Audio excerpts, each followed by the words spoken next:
Good morning, and welcome back to Daily Dhamma, a letter to our children. Today is February 7th, and our reading is The End of Suffering. Malunkyaputta. Master, it hurts when I move my arm like this. The Buddha. Stop moving your arm like that. Buddhism is a very practical philosophy. If attachment is the problem, the solution is non-attachment. Stop doing that. This is the third noble truth. Our suffering ceases when we let go and stop craving, clinging, and clamoring for things. The primary tools in this effort are meditation and the Eightfold Path. We meditate to calm our mind and tame our heart. The fourth noble truth is that the way to non-attachment is the Eightfold Path, which we follow to gain wisdom, enhance moral behavior, and develop mental discipline.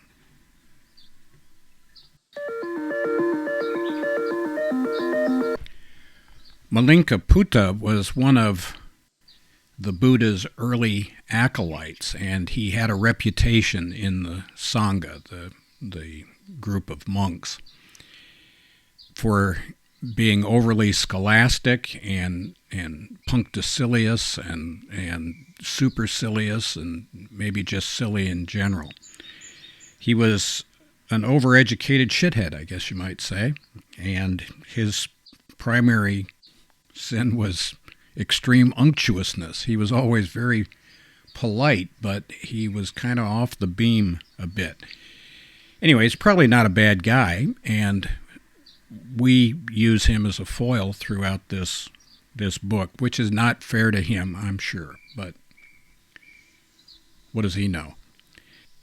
The point made repeatedly by the Buddha and also Ajahn Chah was that it's not what we know, it's what we do. That it's the practice of meditation, the Eightfold Path, and the Precepts that's the important point, not whether we can cite chapter and verse. So there's that.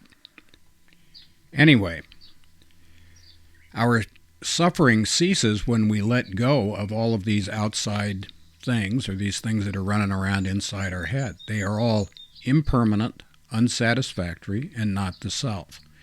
And the way that we let go of that is through the practice of meditation and by following the Eightfold Path and the Precepts.